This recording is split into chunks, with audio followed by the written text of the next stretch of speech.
Hello, and we're live. Hey, Louis, how are you doing? Hello, sir. How are you, sir? Thank you for inviting me. Thank you You're for this welcome. opportunity to be here again with you. Yeah, I'm so looking forward to today's show. But before we dive into it, we still have, of course, a little bit, so people are slowly joining. But let's start with something that's not too important, like who I am. um, but, so, for those people who don't know me, my name is Jens Heitland. I'm the CEO and owner of Heitland Innovation. And Heitland Innovation is an innovation education network where we work with large corporations, but also smaller corporations, and of course, consultants and coaches as well, all around education on innovation topics. And we just released a new online course, which is the Business Boost System. So if anyone at all is interested in that, have a look at heitlandinnovation.teachable.com. And this boost system is all about building a systematic way that for coaches and consultants that big and your dream clients, specifically your dreams clients, can find you. So that's what it's all about. But let's get into the innovation culture coding. Innovation culture coding is a new show. We started literally last week, and Louis is the second guest, and I'm really happy to have him with me today. So this innovation culture coding is all about, it's a window for independent innovation coaches and consultants who are working with different clients and completely different topics. So I want to build a platform, a window for people who are not so visible, and with the joint forces, we all together can be a little bit more visible. And of course, we can have a look on how the people are working. We can see who are the people behind the websites, behind the social media profiles, whatever that is. And of course, have an authentic exchange, because what I believe is, in this world, it's so important that we are people to people, and that we explore whom do we want to work with on a personal level going forward. And that doesn't matter how big your company is. But that's a little bit around that. So if you're interested in getting news on what's happening on the culture coding front, we have a LinkedIn group and we have a Facebook group. So search for Innovation Culture Community and you will find us. And there will be a lot of things going on where we as well in the future exchange with the people who have been on the show. But let's get into culture coding. Louis, welcome again. It's great to have you. Thank you, sir. Thank you. Culture coding. What can I say about culture coding? I come from a completely different culture. I come from Venezuela, from the south part of Venezuela, actually from the Canaima National Park. Is the fifth biggest national park in the world, which have made me a little bit wild and a little bit crazy, a little bit in the same way also have made me realize so many small details in nature that after coming back here to Europe and joining that world I have there and joining it with this one is when I have realized that those small details is actually what makes the whole meaning of life. And now I'm starting to appreciate that. Now I'm been here, living here in Scandinavia for 21 years, where actually I became a chef here for 10 years ago because of my humongous amount of energy. So they say, dude, you should be a chef with all your crazy indigenous knowledge and with all that Speedy Gonzalez energy you got. You should be a chef. And that's actually what I've been doing now for the last 8-9 years. And of course, from step to steps, doing different things and adapting. So that would be it about me. Thank you for it. Yeah, that's done. Thank you for That's today. it. Yeah, it was such a nice. No, So no, yes. let's get a little bit into your business and what you're doing. So one thing is, of course, you're an executive chef, like you said, but you're as well a gastronomical consultant. Tell us a little bit about that business. Yeah, of course, it's kind of like in levels in this gastronomic world. When you becoming a chef and then you started, of course, by the age after the years, it's not that you know about everything, but then you start to learn small tips and tips that actually makes way easier your jobs in the long ride. So after being a chef for so many years and being traveling from food trucks to Michelin restaurants and so on, I have realized that actually it's so many small details that is used by a little small of shape or structure. It can really help develop something else. And that's when actually I started, like, for 2-3 years ago, 1.5 years ago, 1.5 year before the pandemic started, I started with all this gastronomic consulting, which is just basically traveling to different places and seeing the possibilities and meeting with new customers. Yeah, awesome. So for everyone who is interested to learn a little bit more about Lui, we have established a new landing page for him, which is heitlandinnovation.com/Lui-Lezi. So there you will find a couple of more things about him, and where we will as well feature the recording of this video, a couple of clips, and a couple of more topics going forward.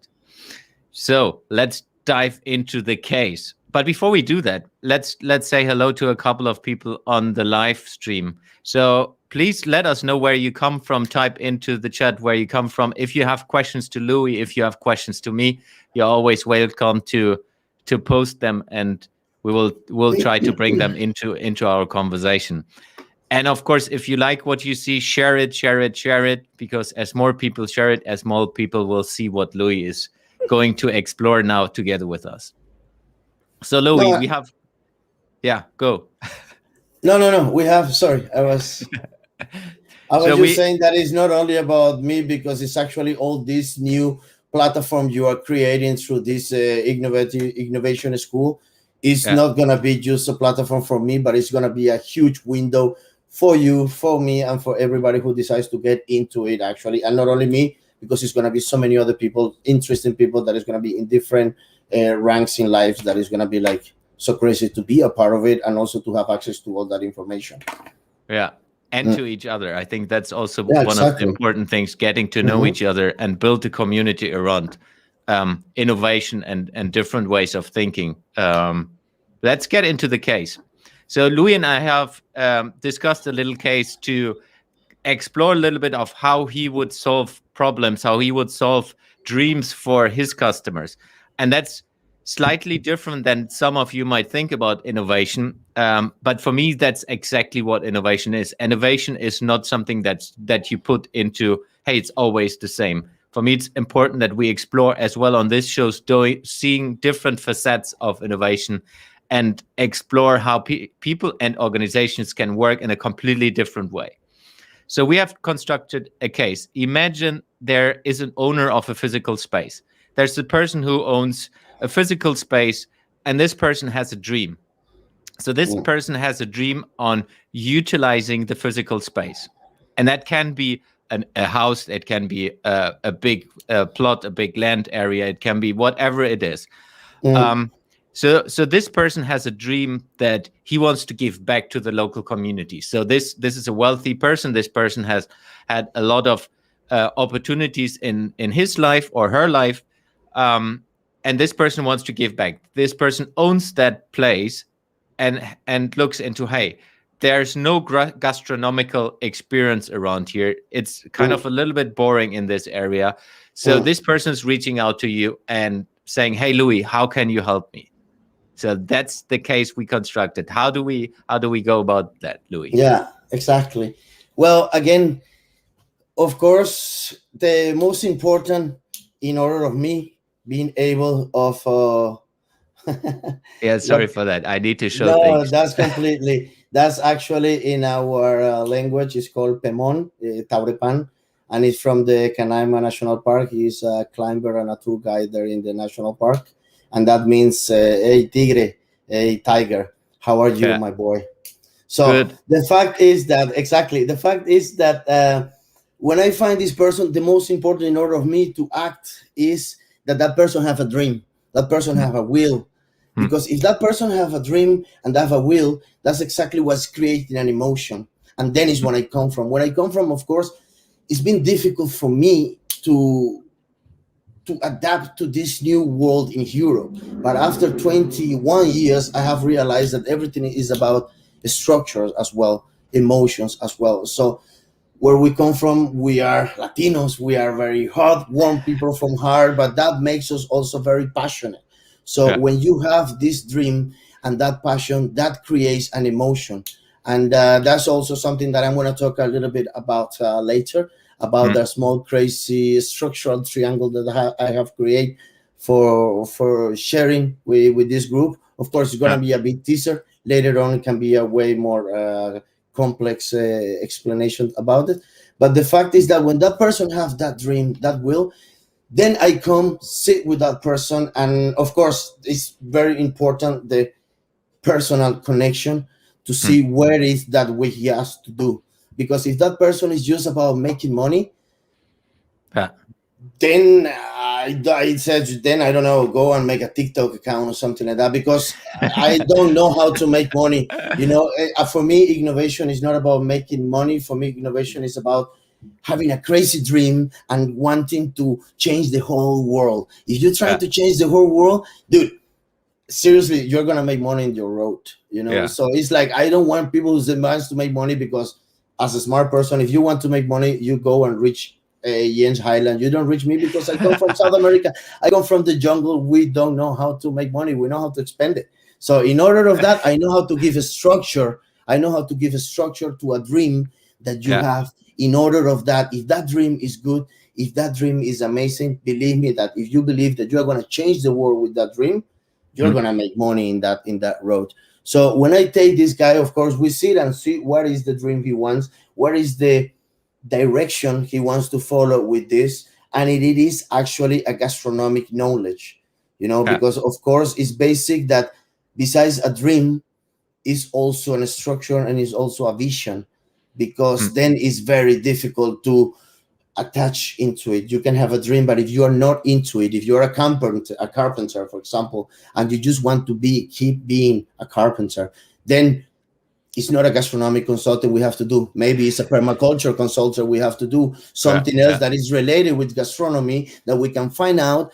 But again, is when I go there, is when you see the surroundings, when you see what is the properties you have around, what is the what you can call it, the potential that you have in your surroundings. When you have, because for example, one thing that we were talking about, the one of these restaurants, gastronomic consultants I was doing, the guy has an amazing location, but he wanted to make a pizzeria.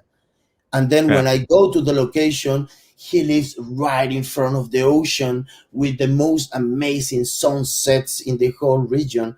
So, and everybody trying to, like, I said, dude, why you want to make pizzeria? I am Italian and everything, but why you want to make a pizzeria here where you can just basically adapt what you have around, talk with the local fish guy, and try to get some fresh shrimps in the mornings, and try to get some of the things in order of kind of being sustainable, making a cycle with what you have in your surroundings. So of course I check out what is the potentials and what is the experience, because depending on the experience that person has, of course, the most important again is the dream. But depending on that experience that person has, is depending of how intense I have to get into that consulting. So because if we just loop back, so it's a person with a dream, a physical location in this case. Then you kind of, you sit down with that person, you have an interaction, you get to know each other, you like explore what the dream is, you explore what their vision is as well, and the budget as well. Budget, okay, that makes sense.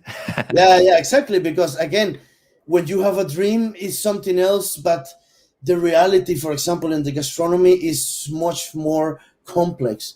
For example, I have experiences that people says, you just go and have a dinner and make some dinner. But making dinner, it doesn't apply that it's just 1 hour before and open a restaurant. You got to be there since 7 o'clock in the morning in order to having a very good mise en place, in order to having a very good service for that dinner you're having at 6 o'clock. So it's a whole integral process you have to see. And then, of course, as you said, we get to this guy, we see the location, what is the location he has, what is the facilities, what is the budget, and then we go from, I would say, from the menu design, the idea of the menu, to all the more complex aspect as the hygiene framework, depending of the country, depending of the products that he is going to do.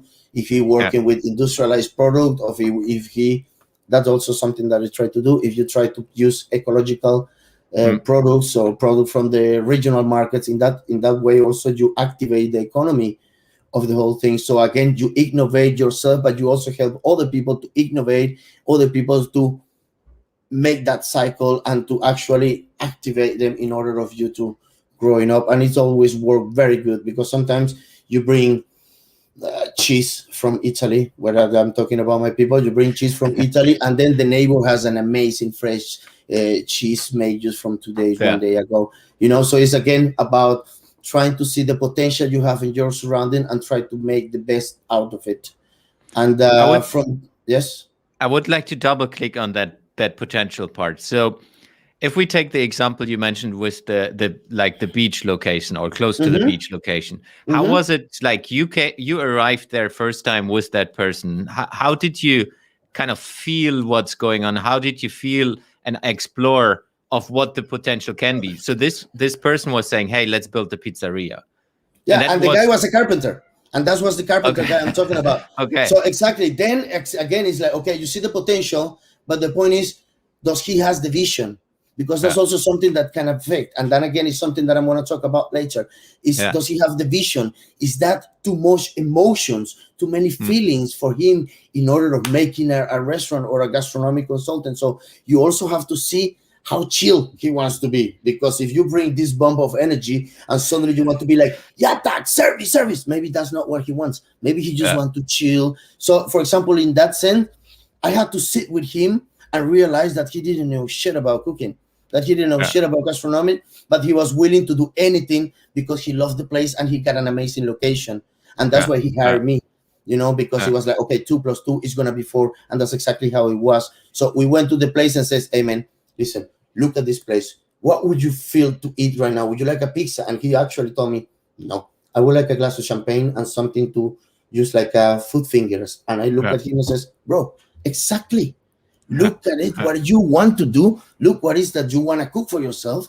And if that is what you have to share with the people, if they don't like it, I hope it's another opportunity, but this is what you want to share with the people and not try to copy something else. And I says, exactly, let's make a fish place. In less than a month, it was queue of people trying to eat the fish, and the nice Aperol spritz, and the nice ecological things with the recycled chairs in the backside, because he was a carpenter. So again, I try to adapt his knowledge as a carpenter in order of making his new gastronomic consultant much better. So we took some recycled electrical pallets from 1920 from Finland. We polished it, and that was the tables.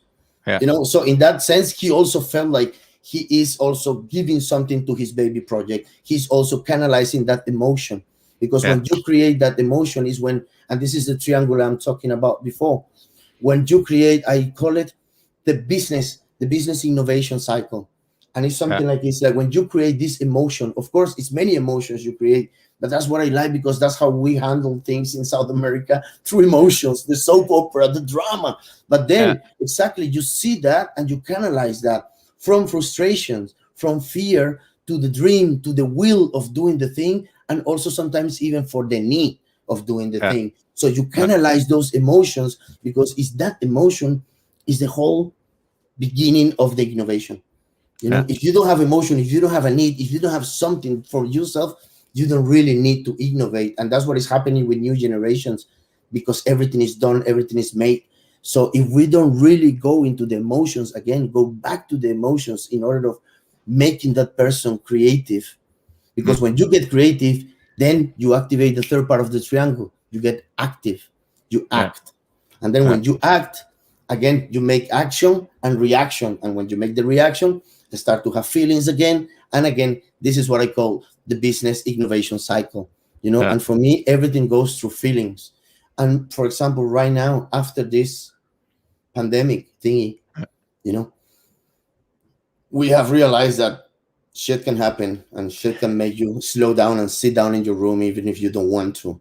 So it's a way of going back and says, okay, what do we feel? What do we want to do?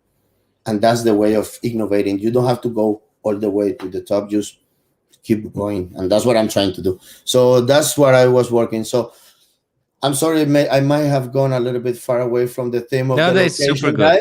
But again, the fact is that when you realize that, and when you realize that he don't know much about the gastronomic experience, you try to connect his skills into it. But then you know that then you have to do way more training into the hygiene control, way more training into bringing somebody who can actually in the beginning help set up the whole thing and establish, So when the whole thing established, in other words, when it's established and started to give the money back, then it's like, okay, now you see how it works. Now we make it to 2-3 more months. Normally it takes 2-3 months. No, one of these consultants, even though it can take 1 week, but it can also take 2-3 months, depending on how intense you really want the project to be. Because as we were mentioning, this project with the carpenter, it was an empty location.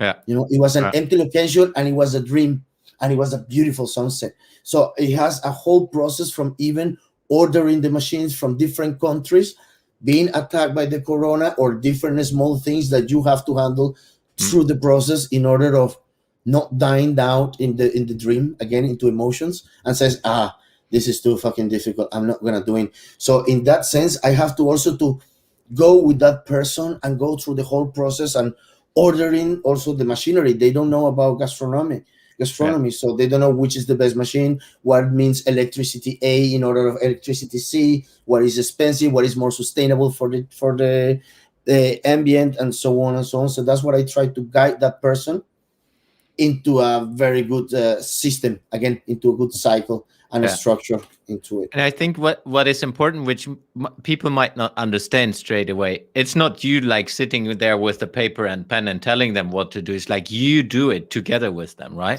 Yeah. No, we go. That's exactly what I said. That sometimes even takes me 3 months, because it's like a schooling. It's like a schooling. If the person is really in the process, if the person is a little bit stuck in the process, I cannot just go through and say, hey man, this is what you go. We have to stop by and see how we work into that process in order of, like we said in Italian, piano piano si mangia utano. It's like it's very slow, but you go very far.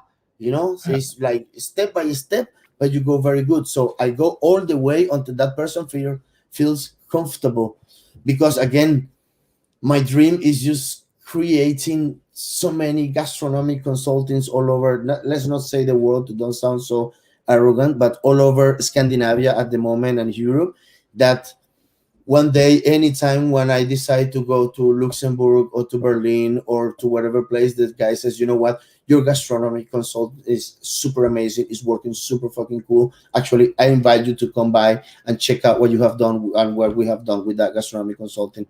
Because of course, the money makes me happy when I see that person have made, and I have canalized and structured those emotions and creativity in passion. Then is when the little Latino get happy. And then, of course, I eat all the food, and then it says, hey, come on, I don't want to pay for the food because I'm Latino. Come on, compadre. But in the end, I enjoy the fact that they are being happy through the dreams. Some of the dreams don't go through, but still, we learn from the fails. We learn from the mistake, from their mistakes, and from my mistake. Because, for example, not with the carpenter, but other gastronomic consultants, after everything gastronomically have done, he realized that maybe it's a little bit harder than expected. Again, sometimes people don't realize that they have to wake up at 7 o'clock in the morning if you want to make a very nice dinner, for example. So, and they have decided, you know what, it's a little bit too rough for me, and I thought it was a different branch, because gastronomy is heavy, and that's what I mean in the beginning. The whole thing is sitting with the person and see the essence of what that person wants in the beginning. Because maybe you can just help them out making a very nice ice cream boutique, an ice cream shop, a super nice ecological homemade ice cream shops and sorbets. It doesn't have to be a Michelin star restaurant, because that person is not made for it. So you advise and says, hey, potentially also in a very humble way, you says the potential that I see here in the whole thing is this.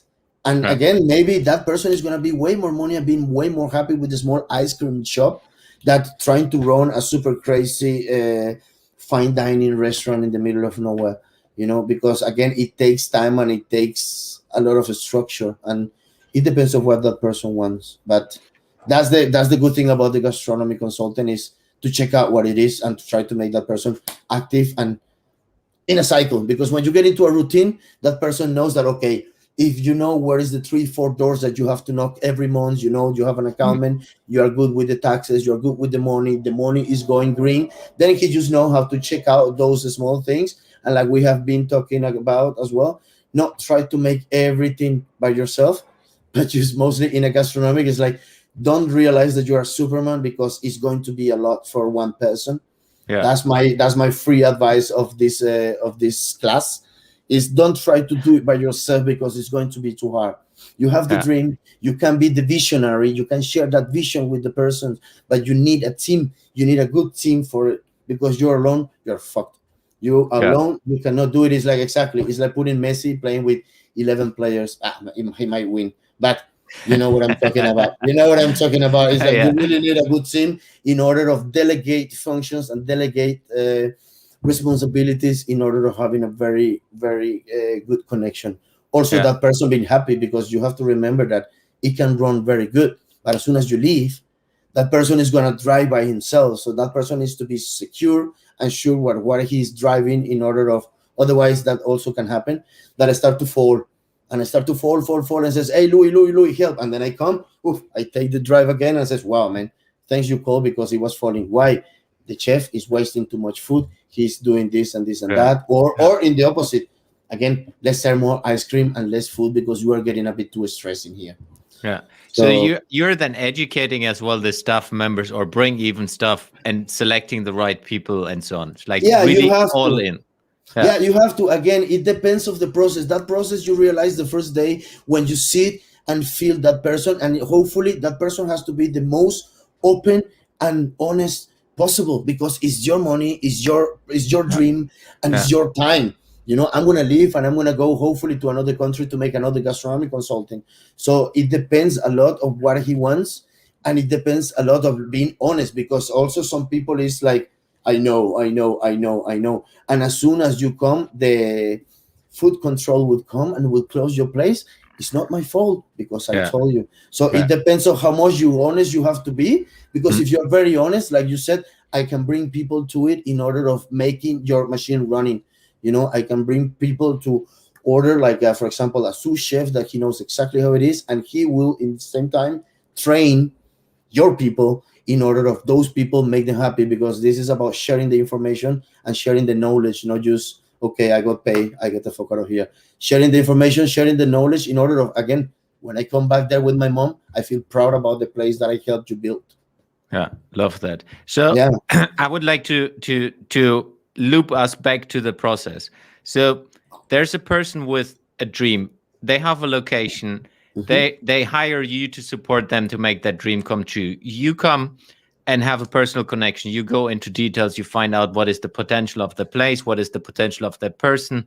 Then you look into what the experience can be, and go deeper into then like really making that experience kind of happen. Looking into the menu, looking into the hygienic frameworks, like if it's a food topic, and then really looking into how do you connect to the local market.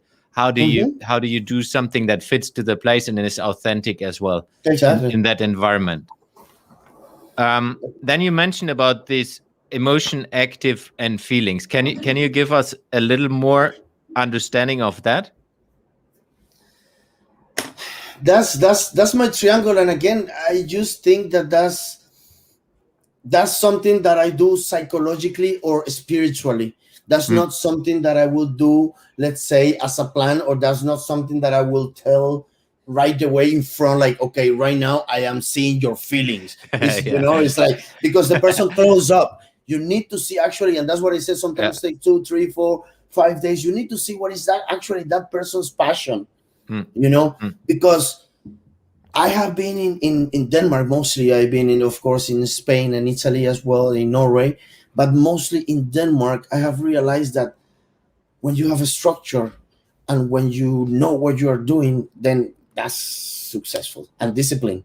You know, you have discipline and structure on what you're doing, then it's a successful. So that's just basically what I try to do with that person. Awesome. So if we go to the end, so what is the outcome of a gastronomical consultant? So what is the outcome, like the people could expect hiring you?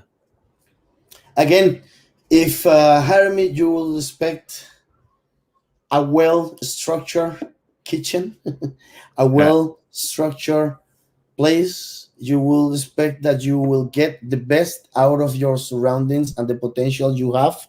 Because again, I go a lot, because of the place I come from, I go a lot into permaculture. And permaculture is try to build, act, and adapt without destroying your ecosystem. Try to see what is that you are giving to that market that we are talking before. It's a market. Okay, what is it that you're giving? What is the less pain you are getting them? What is that you're helping them?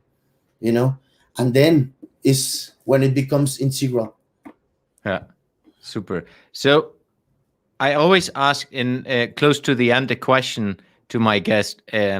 What can you describe your dream client? My dream client. Like dream.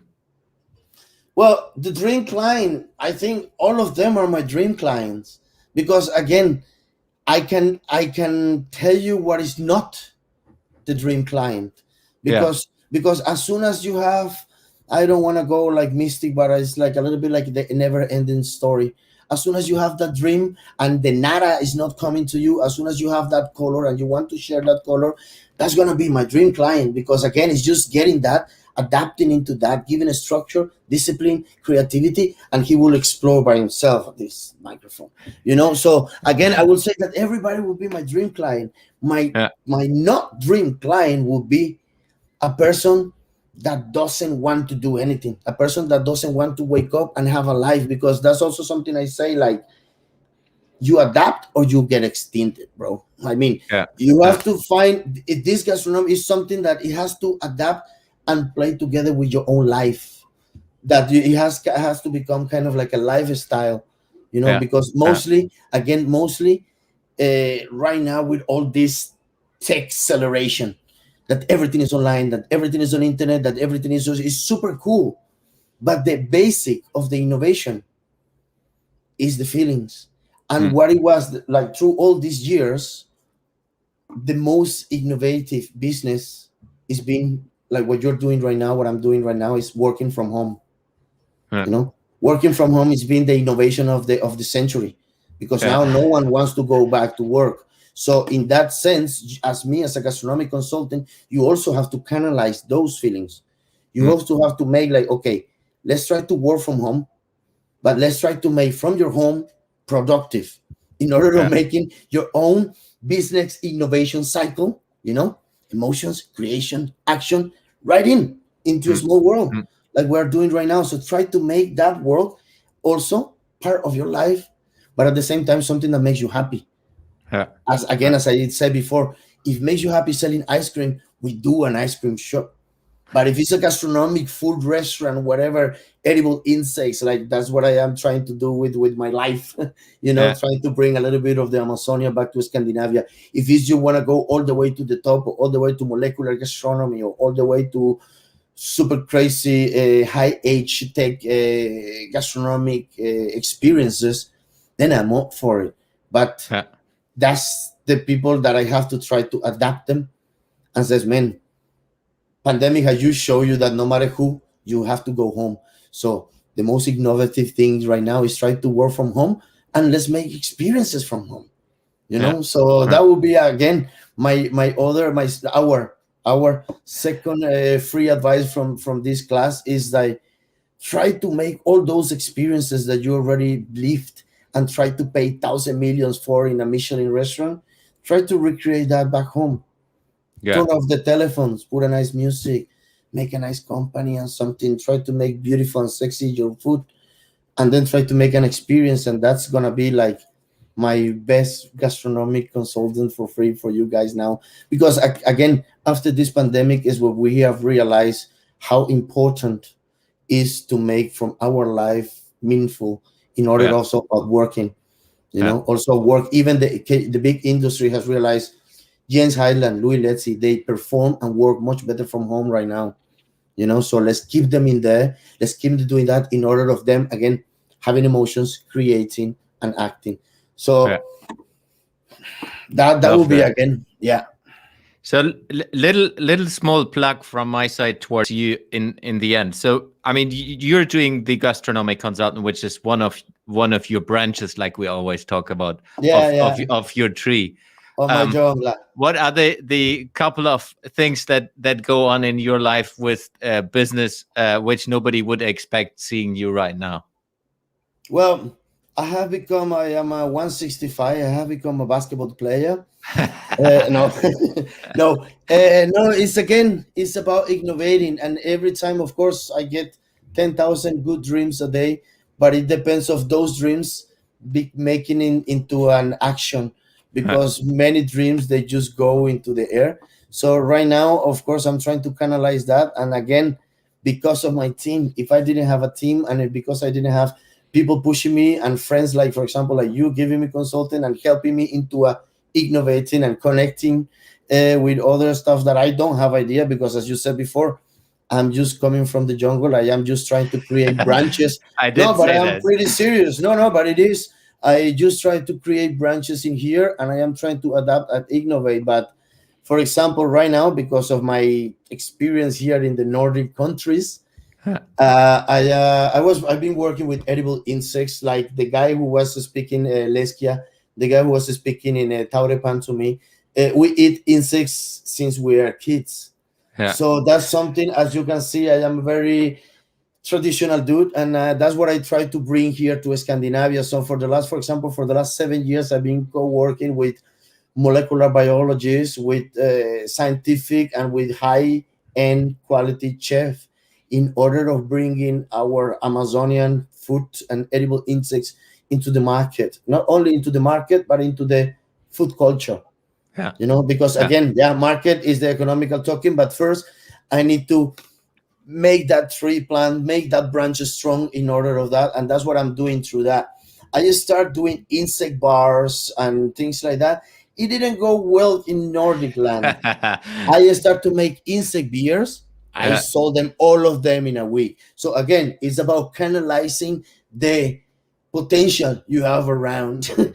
And in the Nordic countries, they like beer. So that's starting what I'm trying to do. So in order of that, I am doing insect beers. I am doing workshops for big companies about the insects, on how to integrate the insects and high protein content into their meals, into the cost. For example, here in Denmark, the main police department, they eat insects because of the little Latino make insects diet. So again, I design diets, and I decide like nutrient facts menus for Yeah. different companies, and all of them has to be with insects.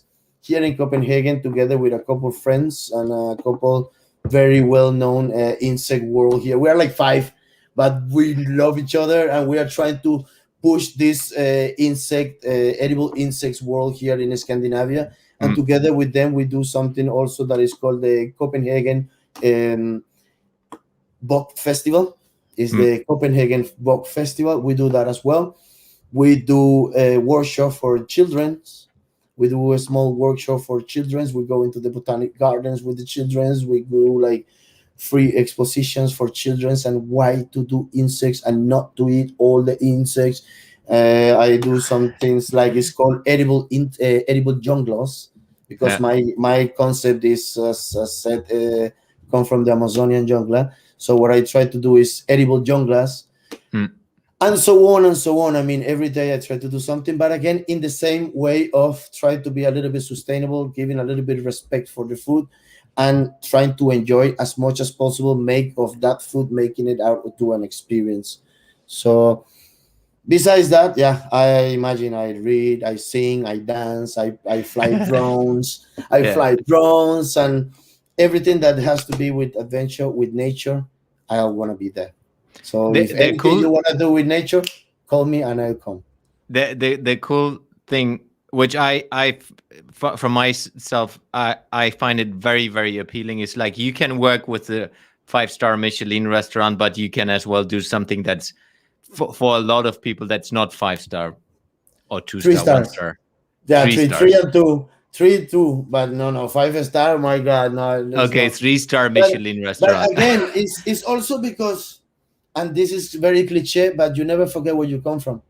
Yeah. You know, and my mom always told me, like, and that's my concept from everything, is like, make a food as good as you can give to your own mother. If that food, that dish, whatever it is, I'm not talking only about insect, depending on what you have around, but if that food is good enough to give to your mom, you can adapt that from insects in the forest with a homemade fire to a high level Michelin place, because you give, again, is something, is just one word, is respect for the food. And when you give that respect for the food, you just adapt. And of course, it's difficult. Mostly, for example, now that I've been so chill with caterings and consultings and things, and then suddenly I go into a Michelin place, because from 3 hours a day, 4 hours, 5 hours a day with office and things, I have to go 10, 12, 13 hours into the restaurant.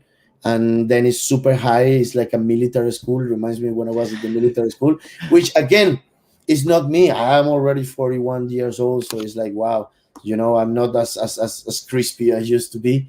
But it's about the structure and the discipline. Two of the things that I was saying before, in order to innovate, and that's why these big restaurants innovate and keep innovating over themselves. Like, for example, like Mr. Werner in Noma, or play people that we have been working, that is like every week they amazed of what they produce, and it's because of that, because they just keep going and going and going and going. So that's what I try to do as well. But sometimes, as we were talking before, sometimes it's like, it's not about the quantity but about the quality, and that's what I'm trying to do right now. So slow down and just try to, instead of doing everything for myself, try to find people and try to find all those gastronomic consultants, and then try to share those experience and knowledge and experiences with them, in order of leveling the good gastronomy around me or around us. Love that. Yeah. So for everyone who is watching this, either on recording or still live, reach out to Lui Lezi on heitlandinnovation.com/Lui Lezi. On that page, we will feature him with all the videos, a lot of topics, like clips. I think we will link as well your YouTube video where you did this gastronomical experience. If you're okay with that, we will link that there as well, where you did like explaining literally what you just explained us on this live stream, where you documented that a little bit. I love that as well, because it's as well very, very true and honest, and you see, which I think is the most important thing, you see the people sitting in the place later on and having the opening of the place, and like the experience they have shows how important it is for the local environment in that place. And I think that's something, some of the magics you're doing, and of course then we will look as well bringing into the action, emotion, and creation framework you're using. Lui, it was a pleasure having you on the live stream. It's really cool, and I'm looking forward to meet you in person, having a couple of insect beers, and we have to do that. Having fun together. Yes, sir. We have to do that. And thank you. It's going to happen. I will be in Denmark next year in summer, definitely for a triathlon. I have to go. Actually, I'm working right now. I don't know if it's an exclusive, but I'm working right now with some people from university in Berlin, and we are trying to make an insect book, edible insect book for kids. That's cool. So again, it's about innovating, not just because I'm getting tired, so I need the new energy from the new kids. So we're trying to do that. So I'm pretty sure we'll come to Germany as well. Thank you for this opportunity, hermano, and not only for sharing my business, but also for giving us the opportunity of making this huge window and try to check out all of us and try to share the knowledge and the networking. So, Yatzak. It's actually so many times that I said Yatzak in this program. And it's not too off. Exactly. It's not too off. I try to behave this time. So thank you, awesome. Sir. Thank you for inviting me, bro. Thanks, Lui. For everyone who is still on the live show or listening to the recording, check out Lui on heitlandinnovation.com/Lui-Lezi, and see you in the next live stream, which is in 2 weeks from now, because I will be on vacation next week. Thank you very much, and see you next time.